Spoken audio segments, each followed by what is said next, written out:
Okay, good morning. Today is the first week of Death Education 101. And as you can see on my screen, week one is definitions. And so, introduce myself. My name is Bella. I am the founder and CEO of Reminisce Life After Death, which was officially brought to life in 2024. Okay. So our agenda today, I have my big screen right here, so I'll be going back and forth between the screens. We have the definition of death, the phases of death, manners of death versus cause of death, because there are differences first and secondary. Casket versus coffin, vigil, stages of grief, rite of disposition, and then we have a question and answer section in there. This is not going to be long. We'll be able to breeze right through this. So if you don't have any questions, we'll just keep on going. All right.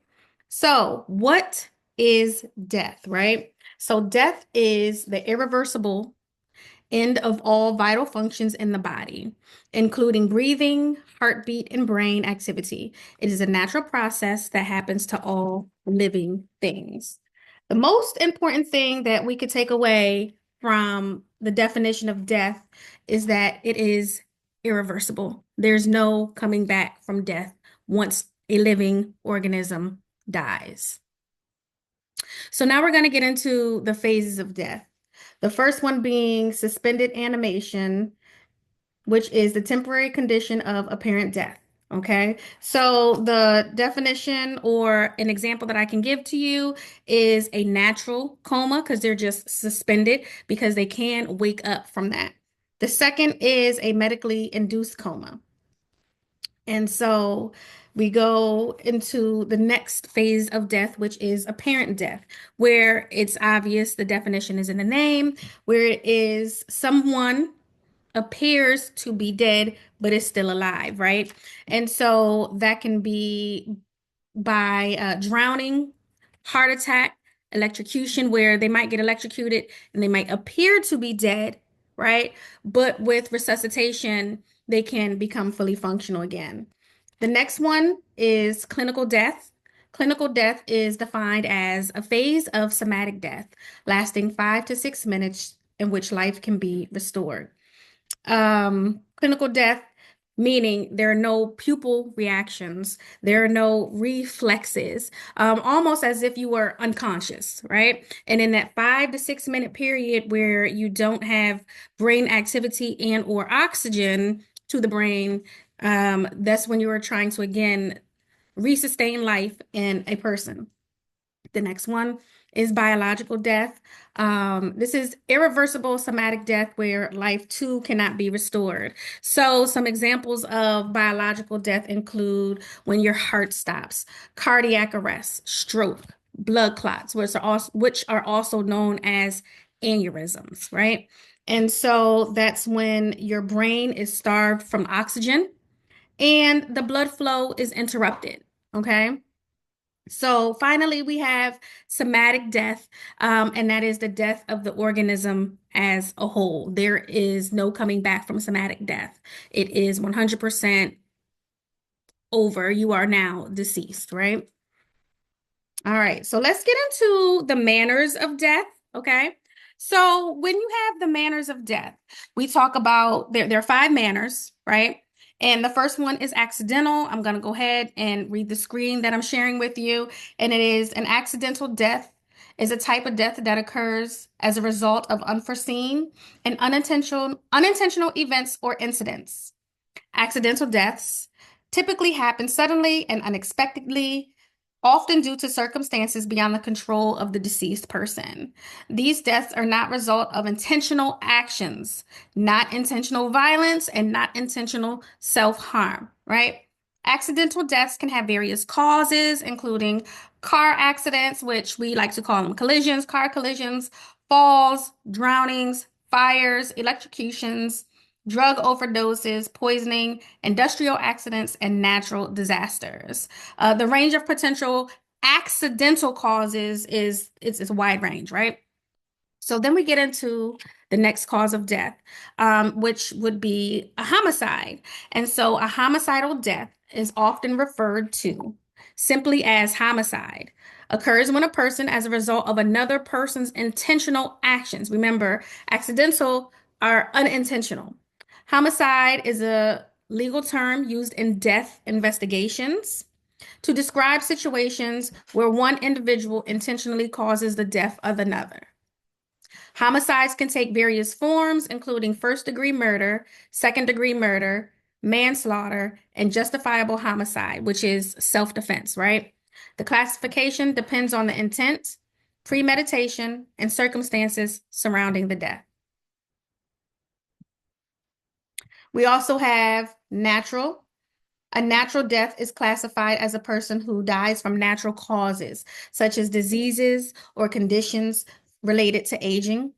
Common natural causes include, what do we have? Heart disease, cancer, stroke, respiratory diseases, right? And various other medical conditions. In natural death investigations, the primary focus is on confirming the death and ruling out foul play. Suicide. A suicidal death, also known as suicide, occurs when a person intentionally takes their own life. Suicidal deaths can have complex underlying causes, including mental health disorders, emotional distress, substance abuse, financial or interpersonal problems, and feeling of hopelessness.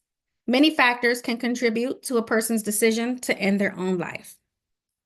Now, the last one is undetermined.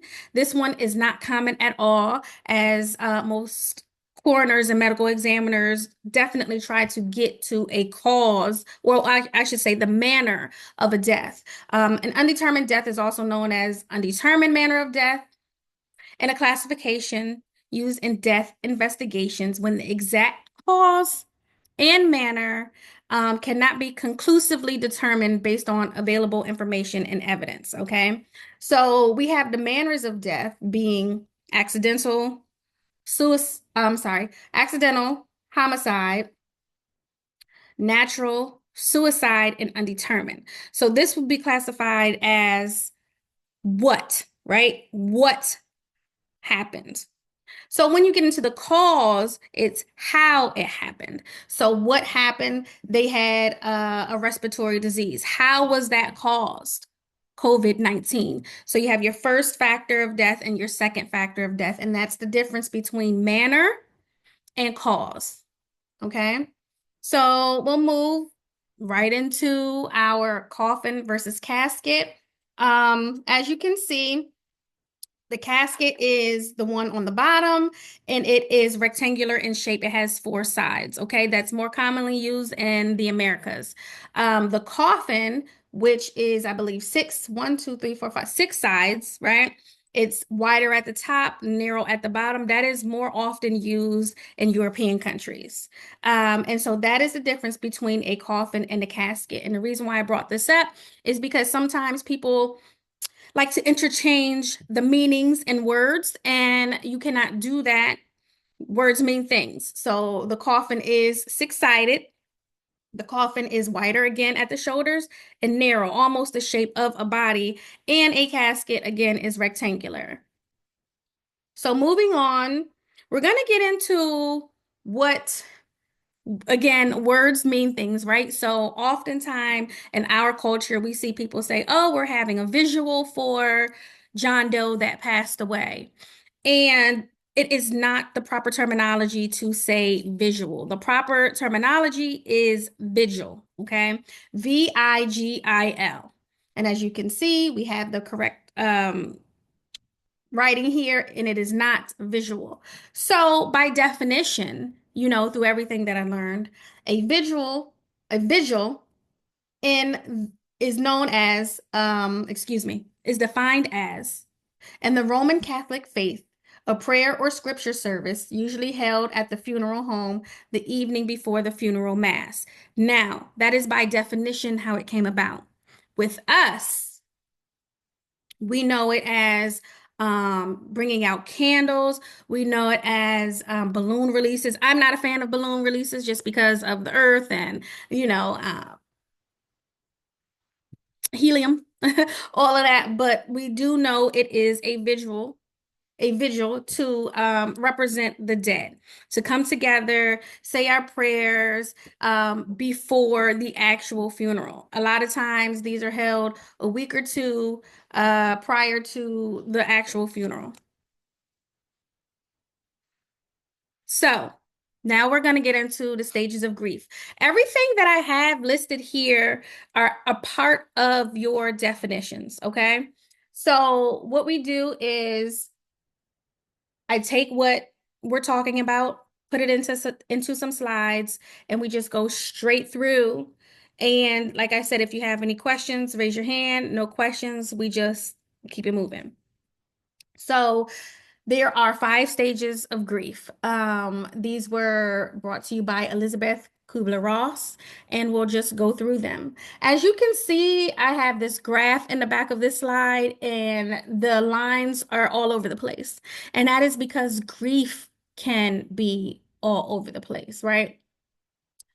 All right. So we have denial, which is refusal.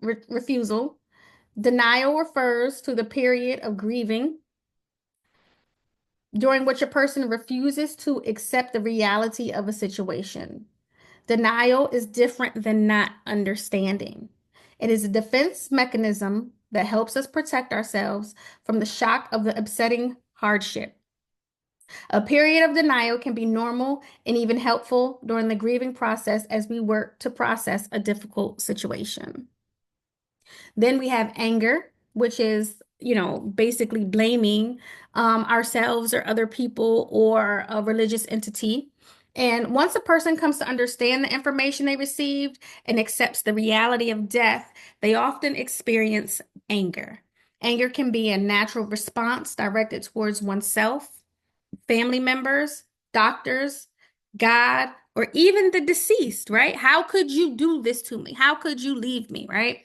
Anger is a normal response part of the grieving process, though it may seem hurtful or offensive to loved ones. We have bargaining. When you experience grief, we often feel hopelessness and overwhelmed. During a bargaining stage of grief, a person attempts to negotiate or make compromises. I'll never drink again if you bring my person back. I'll never talk to you like that again if you come back. I'll love you more. I'll listen more. Now we're bargaining with something that's irreversible, right? You have the depression part. Depression is a feeling of sadness and hopelessness that often results with the loss of a loved one. While the earlier stages of grief help to protect us from emotional pain, this is where you feel it in your depression, right? Then you have your acceptance. It's considered the fifth and last of the stages. Again, that doesn't mean you won't feel it in a different part or on a different day. All of these stages intertwine. At any given moment, you can feel angry that something has happened, that someone has passed away, even if it's 17 years ago, right? You can still feel that anger. You can feel that emotion. And just because you feel anger doesn't mean you still don't accept it at the same time, right? And so this is when people come to terms with accepting the reality of the death. When we reach this stage, you're no longer denying or struggling against your grief, so they say, right? So just because I accepted that my mother died doesn't mean I still don't get angry. Doesn't mean that I'm still in denial. I wake up some days and I'm like, she dead? How is she? How? Right? And that doesn't mean you haven't accepted it. It doesn't mean you're still not bargaining, and yes, it's been years, but it always feels like it just happened, right? Death always feels like it just happened. So we go into the main part of us gathering today, and it is the right of disposition. And for across the board, all of the states, this is the definition for right of disposition. It is the disposition of one's own body. Any individual who is 18 years or age of or older may decide the disposition of the individual's own body after the individual's death. So basically saying if you're over 18, you could decide who and what you want to control your body and what you want to happen to your body, okay? Also, the right of disposition um, is mandated in the military. So that's where you have the DD Form 93 and all this other stuff in regard to the military. They already know about that. They have to fill that out no matter what. So for the state of Maryland, because where I'm from, I'm going to tell you all how this is going to go for the state of Maryland, right? So if you do not have anything written out, if you do not have specific wishes written out by law, this is how it goes. So if you're married, the surviving spouse of the descendant determines what happens to your body and what type of funeral and service that you have by law. Then you have your adult children. Then you have your parents. You have the adult brother and sister of the descendant. And then you have adult grandchildren or grandchild or grandchildren of the descendant, right? And so it's in this order by law, again, if you don't have anything written out. And the reason why I make sure that I emphasize that you need to have your wishes in order are because there's so many complicated family dynamics. Always, this is nothing new. And sometimes people stay in relationships longer than they should. Or sometimes people don't actually divorce and they may have been separated for 30 years. That husband, as long as he can prove there was never a divorce, can come back and have the funeral done the way they want to. That wife can come back and have the funeral done the way they want to, right? The thing about 2 through 5 is that if there's more than one, it is majority rules. If there is an even number and they can't come to a decision, you go to court. Again, going all the way back to making sure you filling out the paperwork. What paperwork are you talking about? The right of disposition. You should have that with your will. You should have that with your estate plan. If you have an estate planner, you're already on the right track. You already know what I'm talking about. 9 out of 10 of us don't have estate planners because it's very expensive. They start around like $10,000. And that's with them doing everything, right? Encompassing everything, making sure everything is all put together. When you don't have $10,000, but you do have the knowledge, which is the point of me doing this class, you are able to get your paperwork in order and you are able to have your paperwork together. To me, all states are not equal. It also depends on your state. However, to me, if your state is a state that says, hey, you don't need a witness, you just need to sign it and write it, I would still get it notarized. I would still have my paperwork notarized. And as a matter of fact, I would have a few copies. And depending on who you leave your body to and who you leave your possessions to and who you leave your property to, there would be enough copies for everyone. That doesn't mean you have to give it to them. That means they have their own form and their own paperwork and their own copy. So for instance, for when my mom had her paperwork, there were 3 of us on there. Me, my baby sister, and my mom's baby sister, right? And so from that, my sister and I were in control of the estate because we were the ones still living. She was divorced, so he had no right over her body. So next it comes to my sister and I. We were on the same page across the board with everything. That doesn't mean all siblings will be on the same page across the board with everything. So it is imperative. Let me go back to what I was saying. So she had a copy of all of the paperwork, which included what she wanted done, who was power of attorney, her bank accounts, her life insurance policies, any and all things pertaining to her, medical history, her mom's death certificate.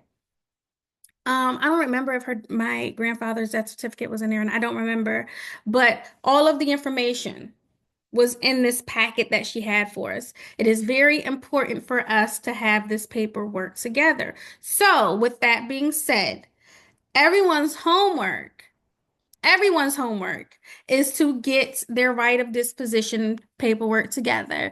And even if you are married and you know you want it to be your spouse, still have it in writing. And the reason why I say that is because there are so many family members that act out due to grief. And although it may be obvious, right, that you have, excuse me, that this person would be who would be in charge, make sure you have it written down, especially in the cases now where everyone is going non-contact, right? And so you might not be in the best place with your mom, the best place with your siblings, the best place with your dad, and you have minors. Write it out. If it's your best friend, write it out. Okay. Oftentimes, these conversations are very difficult to have. Very difficult to have. And as long as you have that paperwork, that's all that matters. Also, it's very important to keep your paperwork up to date. Very important to keep your paperwork up to date. As we come to the conclusion, I just want to let you guys know, Works Cited was my funeral service comp in, right? How I was able to take my national exams, and Harvard Health.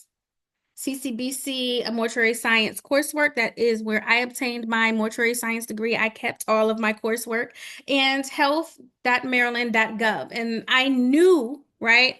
I knew our right of disposition order because that's something that we have to know in my state. However, I wanted to put that on there to let you guys know that no matter what state you're in, you can go to health.interyourstate.gov and come up with the right of disposition.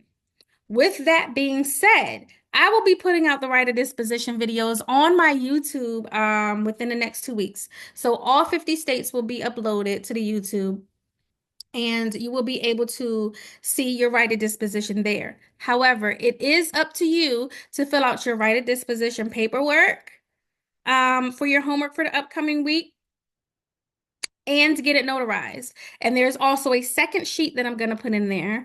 And that one is your pertinent information. So oftentimes when someone passes away, you never know. They might just be going to live with aunt whoever or uncle whoever or in a nursing facility. And you have to have specific information for your vital statistics for the death certificate, right? So it goes into your name, your full name, who you are, your social security number. We all know that, right? We know our social security numbers. Other people don't know our social security numbers, so giving this to them helps. You also need to know parental information. And when somebody just dies, you're so frazzled getting this information over the phone to the funeral home, and they absolutely need that information. There's no doubt about it. However, having all of that on one document will help the people that are uh, living. It's going to help the funeral home, and it's going to help your family be prepared when that time comes. Not only that, what I've noticed working in a funeral home is when you have someone that goes by a pronoun they, them, or doesn't go by, Dolores, they may go by D. It is very important to have all of your government issued information and the information that you want to be acknowledged by. And that is often because families do not like to recognize how other people live their lives. Again, this is where it's important to have, not, you don't have to have the conversation. The conversation is with yourself and what you want done and how you want to be memorialized post-mortem. What happens is you're going to also have to get that notarized. Okay. And that is also part of your homework. So I will be putting up several sheets for you guys to make sure that you are getting this information in order.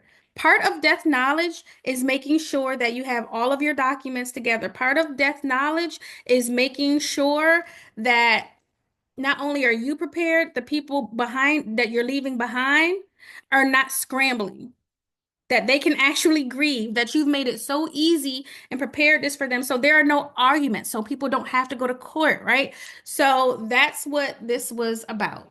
Again, I don't see anybody's hands up. So I'm just going to say thank you for tuning in. I don't see any questions in the chat.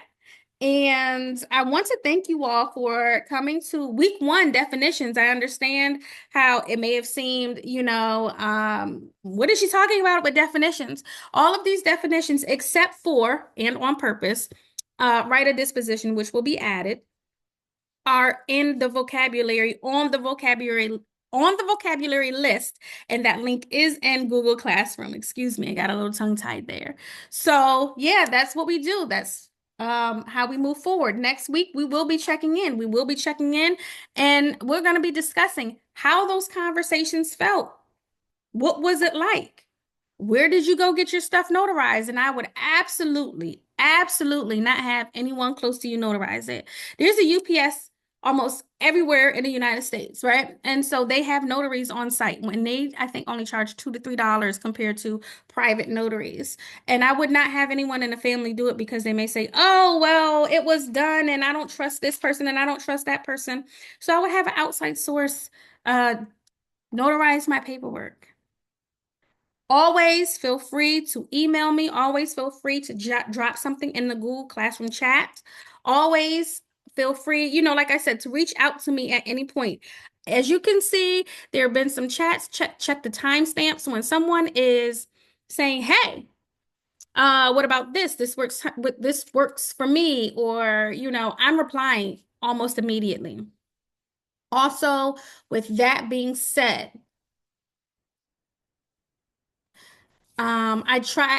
I know I am the course instructor, but I try to make sure that everyone can meet. So I thought 10 a.m. on a Saturday was good.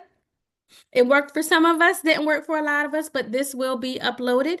And I really want to say thank you to everyone. I appreciate you all for signing up. I understand that it is asynchronous, but I did it that way on purpose. And I know there's a lot of controversy going on with how all of this quote unquote started, but this is real. This is real life to me. This is real life to you. And again, thank you and see you next week.